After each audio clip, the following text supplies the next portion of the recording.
June 14th, marking Credit Rating Day in China, we'll be taking a look at how China's credit system has been developing over the past decade.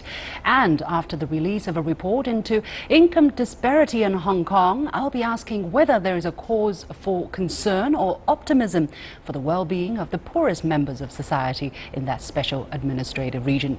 Welcome to The Point. Live from Beijing, I'm Lu Xin.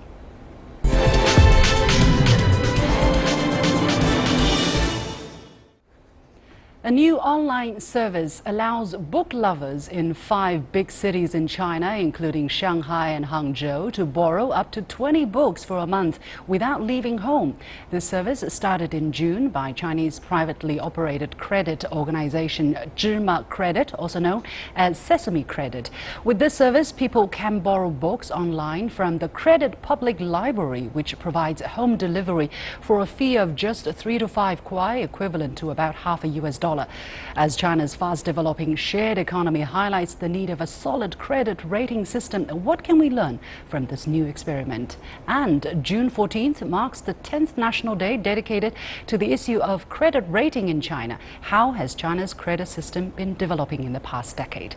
To discuss this, I'm first joined by Mr. Yu Wujie in Hangzhou. He is Deputy General Manager and Chief Data Scientist of Zhima Credit. Mr. Yu, thank you very much for joining us. First of all, how does Zhima Credit perform a credit investigation? Well, Zhima Credit actually would get data from different sources upon receiving consumers' authorization. So, for example, we will get information from our partners like financial institutions or car rental companies, etc. They will give us back the data in terms of how consumers are paying their debts, etc. And then after getting all this information, we will also look at their online performance, their purchasing power, etc. And using the segmented scorecard and the logistic regression, all those techniques will come up with a score ranging from 350 to 950. And the better the consumer has, and the less risk the consumer have credit risk. Yes. How do you perform risk management and deal with people who had bad credit record? Oh, so in this shared economy, there are people who will not or forget to pay their rents or their payments after enjoying the services. So in these cases, those partners, they will reply back us this information, and we will show this information directly on our app. So consumers, they actually know at what time and in which situation that they are forgetting to make the payments, etc. And this will definitely give a negative impact to their credit score. So in the future, they will have difficulty accessing to these kind of credit services.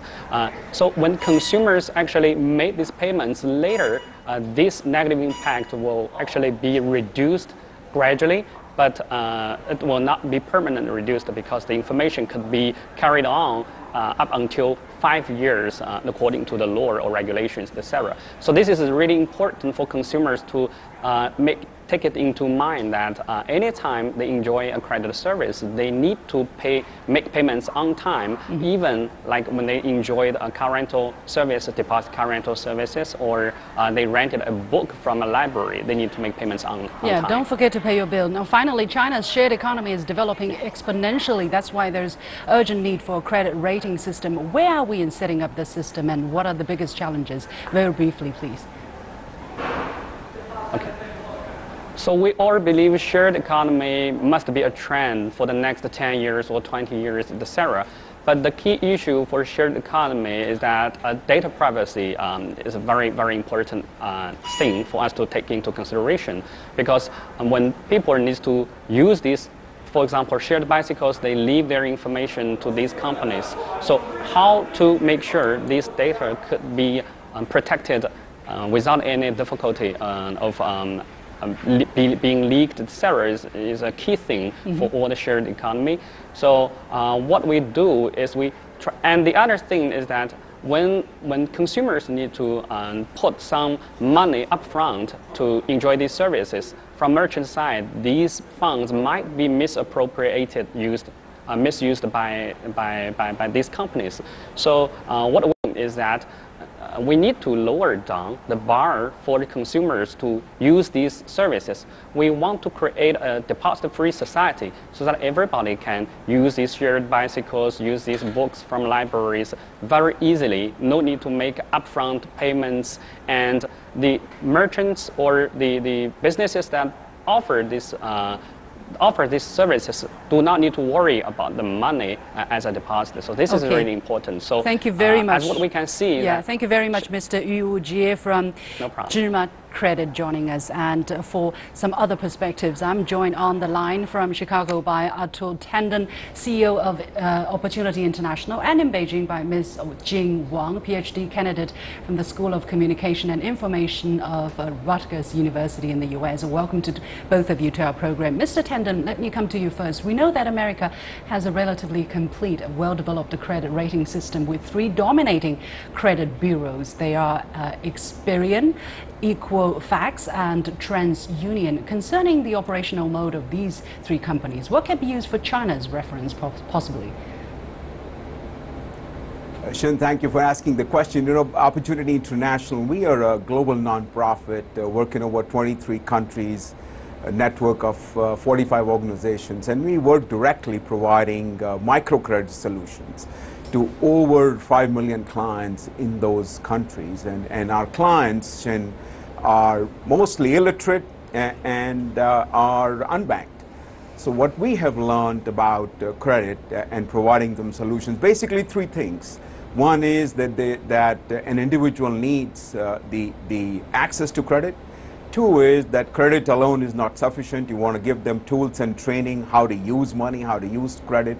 And the third, I think probably the most important, which is what your previous expert is getting at, is how do we create trust in an economy, because that's what's needed in a social setting to give credit to each other. Yeah, I guess so what we have learned about creating trust is to have a small group and mutually reinforcing, collateralizing each other. Ms. Wang, are these experiences universal and which can be learned from China as well? I mean, we know that the United States have had a development of credit rating for over 100 years, and by now it has a relatively complete personal credit rating system. Now, Zhima Credit started this only last year. Already it participated in almost every aspect of Chinese people's lives. So, Ms. Wang, what special policy and special environment does it have here in China? Well, I think, first of all, thanks for inviting me here. Well, I think the state definitely has given the autonomy to the fintech companies on various industries, including the construction of credit system, not to mention the grand premise of Internet Plus to injecting web economy in multiple sectors, including the financial industries. And also, in Chinese society, we have the large internet user space. So all these are quite good environment for the development of non-traditional credit system. Mr. Tandon, now early in 2015, the Central Bank of China has chosen 8 privately operated credit organizations as part of a pilot program. But as of now, none of these 8 have got a license. A major reason is their affiliation to big loan companies. How do you look at this phenomenon at this stage?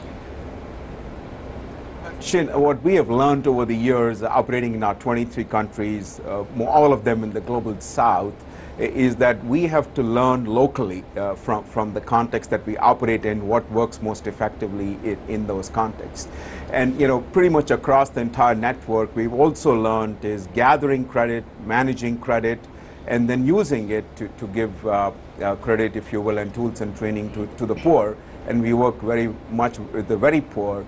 Is best started in a non-profit environment, and then as you scale, large corporations, and I'd say the government, have an important role to play in scaling this to the millions of people that you have in China. Ms. Wang, what is your take on the issue I mentioned just now? Why have none of these 8 privately operated loan companies haven't gotten a license yet from the Central Bank of China? Well, I think this kind of attitude by the state can be applied not only to the construction of credit system, but to many of other economic sectors related to development of internet. So it is kind of highly professional area or domain for the states to figure out what are the specific policies or regulations that can be applied or properly applied to this sector. And but at the same time, the state also want to vibrate to rejuvenate the financial sector. That the state-owned or controlled financial sectors seems to be too conservative and stagnant in many cases. Mm-hmm. Now, there are different models. For instance, America has a market-oriented credit rating system, while the French one is famous for its government-oriented approach, and there are other countries that are somewhere in between, for instance, Japan or Germany. What mode is likely to be used to build China's credit rating system, Ms. Wang? Well, first of all, I think we should remind ourselves that China right now is leading the fintech industries global-wide. As the article in 2017 article in the economics has demonstrated that China has taken half of the global fintech market. So probably instead of thinking what are the foreign models that can be applied in China, we could think about what are the endogenous models that we have developed in China can be applied worldwide. And yeah, back to your question, like what kind of foreign models may be referenceable to the development of Chinese, the construction of Chinese credit system. I think probably we need to think more about how can we expand our sources of credit data. How could we develop the multiple or non-traditional way of calculating or this data or utilizing this data. And on this aspect, I think fintech companies such as Alibaba has leading the way. Mm-hmm. Well, indeed, what we're seeing here in China has been unprecedented in human history. So there's not going to be a set model where China can just borrow and copy to the Chinese system. A lot of time, a lot of efforts, a lot of trials, and learning from mistakes will have to be gone through in order for China to have a relatively mature credit system. Anyway, we have to leave it there. Many thanks to our guests, Atul Tandon, CEO of Opportunity International, and Ms. Jing Wang, PhD candidate from the School of Communication and Information, Rutgers University in the US. And you have been watching The Point with me, Liu Xin, here on CGTN. We'll take a short break and we'll be back right after this. How can one measure inequality? Well, believe it or not, there is actually an official index called the Gini coefficient, which ranges from 0 to 1. 0 indicates perfect equality, while 1 means an extreme disparity. And according to a report released by Hong Kong's Census and Statistics Department last week, Hong Kong's Gini coefficient hit a 46-year record high of 0.539, far above the internationally recognized warning line of 0.4. However, the report also claimed that if you calculate the index post-tax and post-social security benefits, it stands at 0.473, lower than that in 2011. So which figure shows the real income gap in Hong Kong? Why are they so different? I'm joined by Mr. Cheung, Senior Lecturer of Hong Kong Baptist University, and Professor Chung Tai-lung, Associate Professor of the Department of Economics of the Chinese University of Hong Kong. Gentlemen, welcome to the show. Mr. Cheung Siu-wai first. A historic high in 46 years. Is the income gap in Hong Kong really getting bigger and bigger? I think that is true. The trend is that the poorest group of the Gini, first of all, the Gini coefficient index shows the poorest families, households, earns very little compared to the top 10% of the highest incomes. And the households which has the highest incomes usually have probably in 1 month, they would earn as much as 4 years of the income combined by the poorest groups. So that means the lowest income families usually do not have a very decent life as far as compared to the rest of the society. However, the Hong Kong government in the last several years and continually, they are doing the best to try to increase the government subsidies and to help alleviate the pain suffered by the lowest income households. And households with these problems usually are senior citizens, and sometimes the other half is the low income who have the wage earners have very little technology or job skills that cannot make a good living in this scientific and technological world in the 21st century. So despite of all the government's efforts, these are the structural problems. It cannot be solved quickly. So the government has spent so much money in subsidies, but did not solve the structural problems. So that is why we see the trend still continuing. Professor Cheung Tai-lung, how do you see the difference between the two figures? One is pre-tax and pre-social welfare benefits, and the other one is post-tax and post-social benefits. Which one is telling the true picture, or are they together telling the real story? Well, true. If you look at the highest 0.539 is the highest over the past 46 years. But I think the situation is over-exaggerated. If you look back the Gini coefficient trend over the past 46 years, it actually has been stabilizing since 2001. So over the past 15 years, our Gini coefficient is actually, does not change much. It increased at a very rapid pace since between 1976 to 1996, but since then it has been stabilized. So if you look at the number post-tax and post-social transfer, it reduced to 0.473, and actually compared to 5 years ago, it actually has reduced. So the government actually has done a good job in reducing the gap between the wealthy people and the poor people. Mr. Jiang Xiuwai, now the world has a perception of Hong Kong being a wealthy shopper's paradise that has numerous people on the Forbes richest list. But does this perception reflect reality, and how do you view the mix of the very poor in Hong Kong with a wealthy exterior? I think we have to realize that... Sorry, Mr. Jiang Xiuwai, please. I'm sorry. Okay. I think the situation is like this. If you see those people on the streets, you see the senior citizens pushing a cart with cardboard boxes and try to sell them for a meager wage, or just get some money for their mouth. That is a very true picture. On the other hand, the government provided a lot of other subsidies to working people and working families who live far away from their workplace for transportation, and the students have allowances, and the senior citizens have allowances for medical treatment and so on. These are good things. However, if you see the overall picture, we could also see that in Hong Kong we do not have a social safety net. That is the universal retirement pension, which is true that some of the countries in the world, even poorer and societies, do not have the ability. Still, they try to provide this.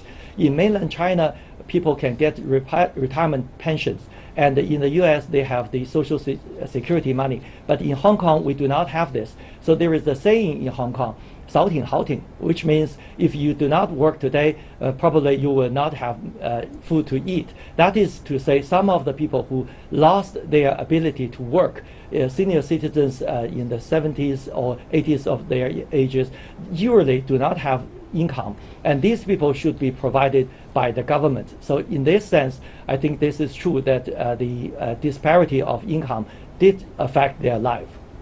Professor Cheung Tai-lung, how do you view the phenomenon, the reality that Mr. Cheung just painted? Has the SAR government been trying to address this problem in recent years, and if so, why has it not changed the fundamentals in what Mr. Cheung was describing? Well, we have to realize that the problem of income inequality or income disparity is not equal to the problem of poverty. We may have a society where everybody is very rich, but the Gini coefficient is still very high.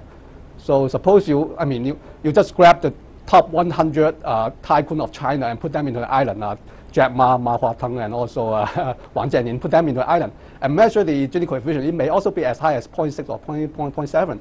So we have to, understand the situation that Hong Kong is a very, diverse society. Some people are very rich and some people are very poor. But most important of all is that we should have a safety net for those who are very poor. So, but I think Hong Kong government has done a good job in providing this safety net by providing a lot of social security and also the public housing, medical service and education to the poor. Mr. Zhang Siu-wai, it's not just about rich and poor. The index also shows disparity of income among the different genders. The median monthly income from main employment of working men was higher than that of working women by over 40% in 2016. Actually, I'm very surprised to hear that. What are the reasons for this difference?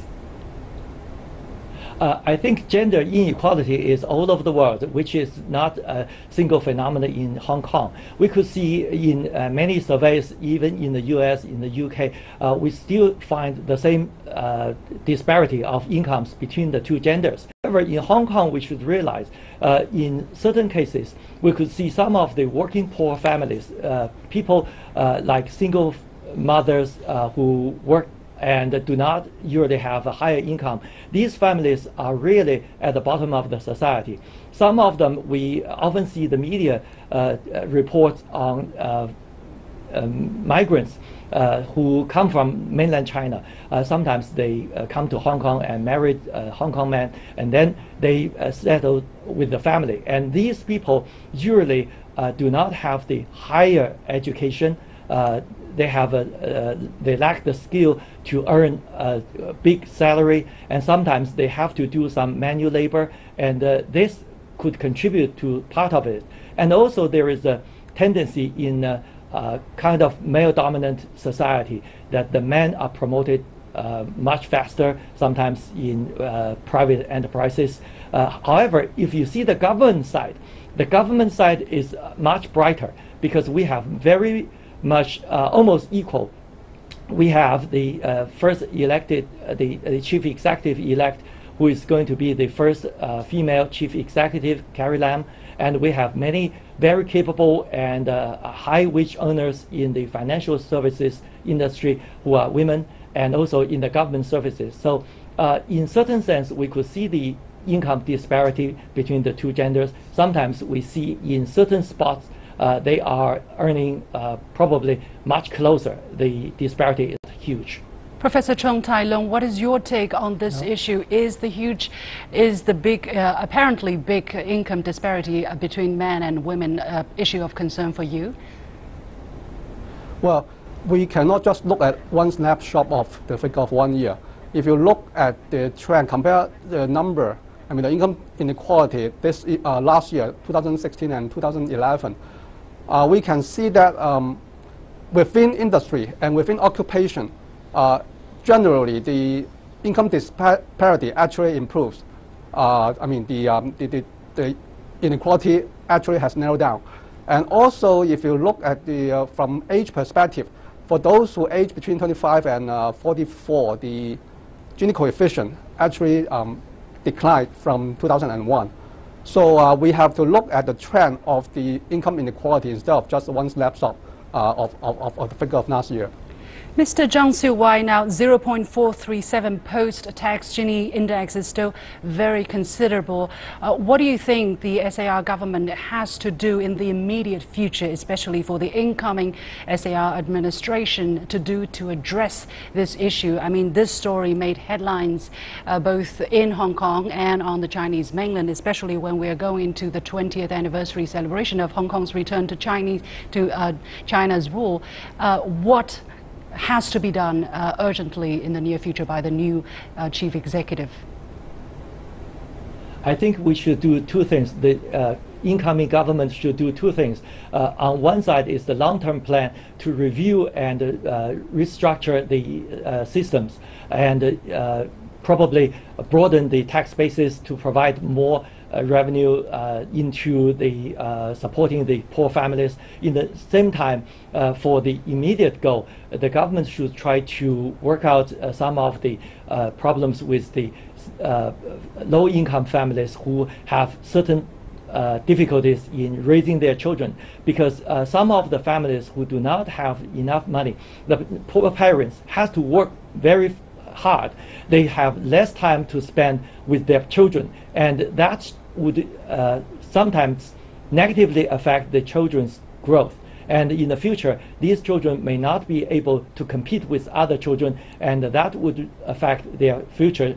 So that is something that the government should do. And education is still the goal. If you are well educated, have the job opportunities lie ahead, and then you will be confident that your future will be better and you can achieve your goal. Otherwise, some people will be disappointed and social problems will arise. Thank you very much, Mr. Cheung Siu-wai from Hong Kong Baptist University and Professor Cheung Tai-lung from the Chinese University of Hong Kong. And as usual, here is my last point.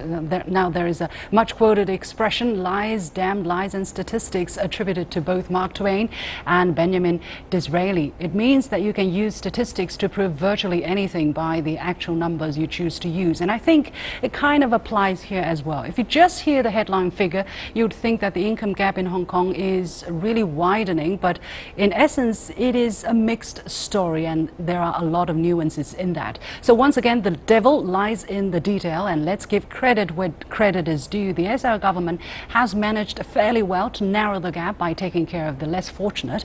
It's hoped such an effort can keep its momentum in the future. And that's it for this edition of The Point with me, Liu Xin. Follow me on Twitter or on Facebook using the handle The Point with LX. Download the application CGTN Live to watch our show on your mobile devices, or go to YouTube and look for CGTN The Point. Thank you for watching. You got the point.